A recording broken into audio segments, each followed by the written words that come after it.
Na opinião de vocês, aí também começando pelo Tanaka, quais são os passos críticos que uma organização deve seguir para desenvolver uma estratégia abrangente de segurança que consiga conter tantas ameaças internas de usuários e pessoas e processos daquela empresa, quanto ameaças externas de atacantes, de hackers e afins? Bom, essa pergunta é bem inteligente, assim, Lousas. Muitos clientes às vezes procuram a gente do ponto de vista de, pô, Tanaka, preciso de tal ferramenta, pô, preciso de tal proteção, né? E o que a gente sempre tenta recomendar para os nossos clientes é sempre entender o seu negócio, né? O que é importante para o seu negócio. A partir daí, a gente estabelecer um plano diretor de segurança baseado no que é importante para o seu negócio. E sempre executar um assessment, né, baseado em risco, para entender quais são as suas fragilidades de tecnologia, de processos e pessoas, né? Sempre tendo esses 3 pilares que são os pilares mais importantes. A partir desses 3 pilares e você entendendo onde está o coração do seu negócio, ali vai começar toda a sua estratégia de segurança. Qual tecnologia eu tenho que investir, qual processo que eu tenho que ter mais apurado, como que eu vou treinar os meus usuários. Então, não adianta a gente olhar tendências de mercado. Tem o Cloud Security, tem o MDR, tem o Threat Vulnerability Management, tem isso, tem aquilo outro. São diversas tecnologias, né? Diversos processos, diversas políticas que a gente tem que criar. Mas o que é mais importante? O que eu tenho que proteger maior para o meu negócio não parar? E a partir daí começar a criar um plano de continuidade de negócio para aí sim a gente entender todo o cenário, todo o ambiente, entender quais são as melhores ferramentas, os melhores processos, né, que a gente vai, né, construindo, né? Baseado aí, Edu, dentro da sua experiência aqui dentro da Tivit, né? Como que você entende esse plano tático, né, de segurança? Como que você poderia dar uma dica, né, você como CISO aqui, como os nossos clientes aqui poderia começar esse planejamento estratégico? O que você falou tem todo sentido, né, Tanaka? A gente tem que proteger o que é importante. Quais são as joias da coroa da sua empresa? Né? O que é relevante? Qual que é o maior impacto se o sistema X ficar fora?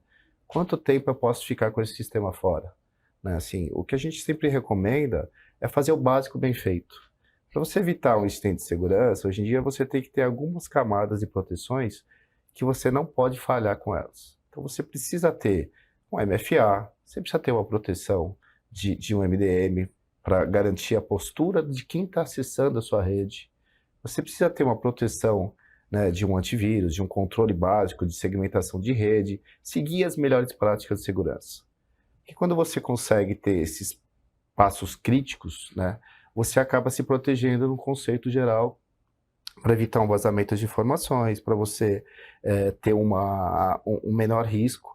E o assessment que a gente fala é uma visão inicial do seu trabalho. Então você consegue, através de um assessment, né, hoje na Tivit a gente pratica isso com muitos clientes, de fazer uma consultoria, entender hoje quais são os principais pontos de risco da sua empresa.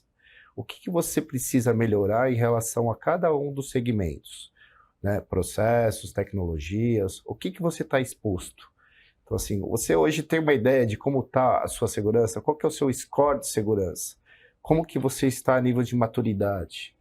Assim, a conscientização, né? A gente sempre fala muito de conscientização, o fator humano ainda continua sendo um elo fraco dentro da segurança, né? As pessoas, elas, por mais que elas estão hoje cada vez mais com muita informação, existem novas técnicas de ataque, existem novas formas de fraude. Isso não para, isso daí é um processo contínuo, né, que a gente sempre vai ter que estar se atualizando. Aqui na Tivit a gente trabalha muito com conscientização, baseado, né, nas principais técnicas utilizadas para os atacantes, mas o ponto de você ter a segurança básica bem feita é um pilar que você não pode falhar. Né? Então, assim, o time não é sempre 24/7, então você precisa ter um SOC 24/7, por quê? A maioria dos ataques hoje, eles acontecem durante a noite. Né? O atacante, ele sabe que aquele período tem menos pessoas olhando, menos pessoas trabalhando. Então, assim, para ele é muito mais fácil fazer um ataque à noite. Então, você tem que ter um SOC 24/7. Você precisa ter um time operando ali, acompanhando e monitorando seus alertas, que é a visibilidade. Se você não tem visibilidade do seu ambiente todo, se você não tem um inventário bem feito, quando você sofrer um acidente, você vai sentir a necessidade de ter o quê? Um cenário de risco. Você precisa planejar cenários de risco. Você precisa se mapear, se programar num eventual incidente. Antes que ele aconteça, você não sabe o que fazer, né? A gente vê que é muito comum, quando acontece um incidente de segurança, as pessoas elas ficam batendo cabeça, vai para um lado, vai para o outro, porque ela não tem um plano, ela nunca chegou a sofrer aquilo numa realidade. Então, o cenário de teste que a gente fala é muito importante para você medir, validar onde estão suas fraquezas, reforçar o que você precisa melhorar e estar preparado para um eventual incidente no futuro. Perfeito. Bom, Lousas, para fechar aqui, acho que as grandes recomendações, né, é ter um assessment, entender, né, o grau de maturidade que se encontra, a partir daí entender o que é importante, né, para a jornada de segurança iniciar pelo que é importante e fazer o básico bem feito, né? Se o básico bem feito foi o que o Edu comentou, né? Você ter as famosas DMZs, né, os acessos muito bem separados, sempre você ter um duplo fator de autenticação, né, porque é sistema crítico para as pessoas ingressarem pelo menos com um duplo fator de autenticação, você ter uma tecnologia de EDR para ter um entendimento ali do que não é normal do que está acontecendo, você ter um time 24/7 multidisciplinar, como um MDR, né, entendendo ali as tentativas, as técnicas, né, para atuar o quanto antes,